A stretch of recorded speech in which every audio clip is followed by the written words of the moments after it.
2020 সালে কোভিড-19 প্যান্ডেমিকের জন্য দুর্গাপুজোটা সেভাবে উপভোগ করা গেল না, কিন্তু মনে বেশ ইচ্ছে হচ্ছিল কোথাও একটু ঘুরে আসার জন্য।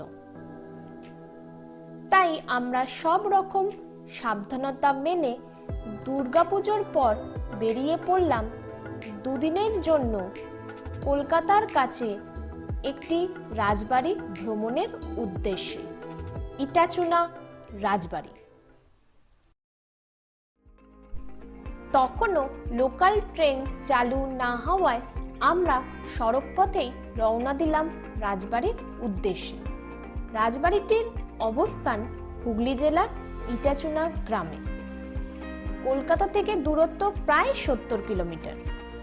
হাওড়া স্টেশন থেকে বর্ধমানগামী ট্রেনে উঠে খন্নান স্টেশনে নামতে হবে, দিয়ে টোটো অটো ধরে 10 মিনিটে পৌঁছে যাওয়া যায় রাজবাড়ি। আমরাও দিল্লি রোড ধরে যেতে যেতে এসে পৌঁছালাম আমাদের গন্তব্যে।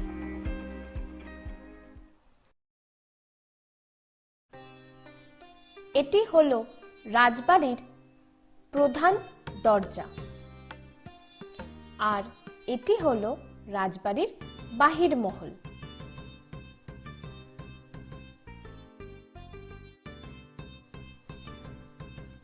রাজবাড়িতে পার্কিং এর ব্যবস্থা ও ড্রাইভারদের থাকার জন্য ডরমিটরিও আছে।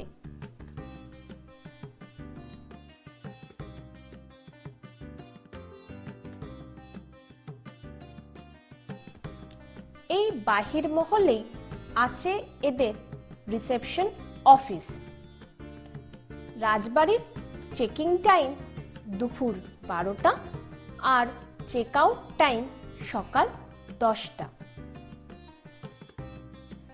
চেকিং এর সব রকম ফর্মালিটি শেষ করে আমরা প্রবেশ করলাম রাজবাড়িতে। সে এক অন্য অনুভূতি। মনে হচ্ছিল বর্তমানকে পিছনে ফেলে ঢুকছি ইতিহাসের খোঁজে। সদর দ্বার দিয়ে প্রবেশের পর প্রথমেই পড়ে নাটমহল বা দেবোত্তর মহল। রাজবাড়িটি লাল সাদা রং দিয়ে তৈরি ও দেওয়ালে বিভিন্ন জায়গায় সূক্ষ্ম হস্তশিল্পের কারুকার্য মন আকর্ষণ করার মতো।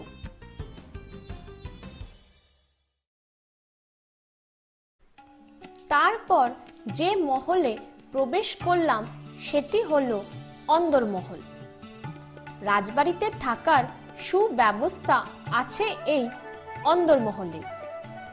এখানে প্রায় 60টা মতো রুম আছে, যার অধিকাংশই বন্ধ থাকে, আর কিছু রুম গেস্টদের জন্য দিয়ে এটাকে হেরিটেজ হোটেল বা রিসর্ট করা হয়েছে। রাজবাড়ির ঘরগুলোর নামকরণ বেশ অন্য ধরনের। সম্পর্ক দিয়ে রুমগুলির নাম দেওয়া হয়েছে, যেমন বড় পিসি, ছোট পিসি ইত্যাদি। আমরা রাজবাড়িটা একটু ঘুরে দেখলাম। রাজবাড়িতে আছে বেশ পুরনো দিনের মতো বড় দরজা, জানলা, খোলা দালান।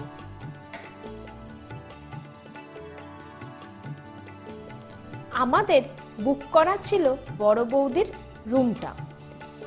ঘরগুলোতে আছে পুরনো দিনের আসবাবপত্র, যেগুলো দেখলেই বোঝা যায় বেশ যত্ন করে রক্ষণাবেক্ষণ করা হয়।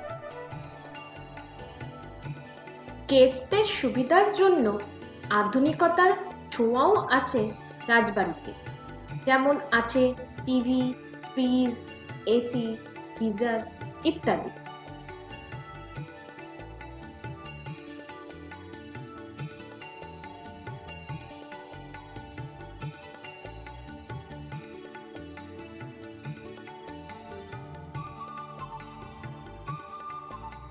গেস্টদের এন্টারটেইনমেন্টের জন্য এখানে একটা বৈঠকখানাও আছে, যেখানে বিভিন্ন সময়ের ছবি রাখা আছে, সাথে আছে ক্যারাম বোর্ড, টেবিল টেনিস ইত্যাদি।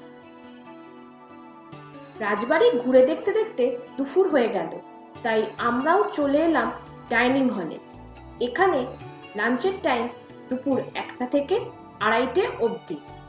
ডাইনিং হলটা বেশ সুন্দর করে সাজিয়ে রাখা আছে। এখানকার রেসিডেন্সিয়াল স্টাফেরা গেস্টদের ভালোভাবে যত্ন করে ও বেশ আন্তরিক। এখানে কাঁসার বাসনে খাবার পরিবেশন করা হয়। আমরাও বিভিন্ন সুস্বাদু পদ দিয়ে আমাদের লাঞ্চ করলাম।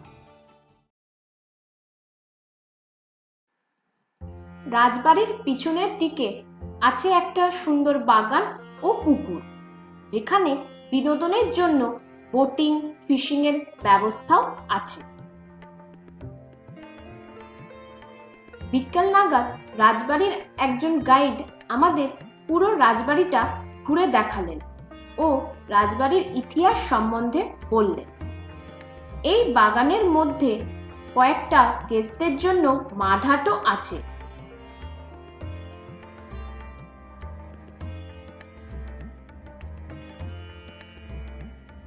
এটি রাজবাড়ির এককালীন কাছারি ঘর, যা এখন সভাঘর নামে পরিচিত। ঘরটি জমিদার আমলের মতো করেই সাজানো আছে। আর এটা হলো সেকালের নাচঘর। এ ঘরে আছে অতি পুরনো জিনিসপত্র, যেমন 300 বছর পুরনো কার্পেট, বাঘের ছাল, তরোয়াল ইত্যাদি। সবশেষে এলাম রাজবাড়ির ছাদে, যেখান থেকে পুরো রাজবাড়িটা দেখা যাচ্ছে ও রাজবাড়ির শিব মন্দির। আর দেখতে দেখতে বিকাল গড়িয়ে সন্ধে নামল। চারদিকে সাজবাতি জ্বলে উঠল। সাথে শুরু হলো রাজবাড়ির সন্ধ্যা আরতি।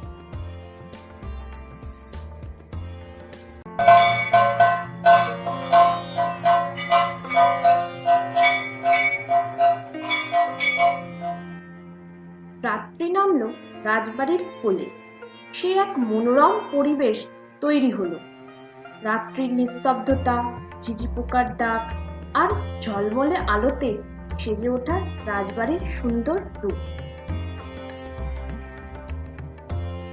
রাত 10টা নাগাদ সেই রাজকীয় স্টাইলে সুস্বাদু নৈশভোজ। সব মিলিয়ে রাতে ঘুমের মধ্যে হারিয়ে গেলাম ইতিহাসের দিনগুলোতে। পরের দিন সকালে ঘুম ভাঙল রাজবাড়ির বাঁশুরির বাঁশির সুরে।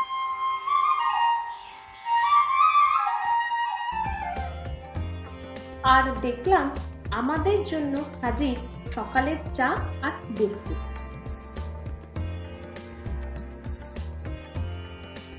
সকালের চা খেয়ে আরো একটু ঘুরে দেখলাম রাজবাড়ির অন্য দিকগুলো।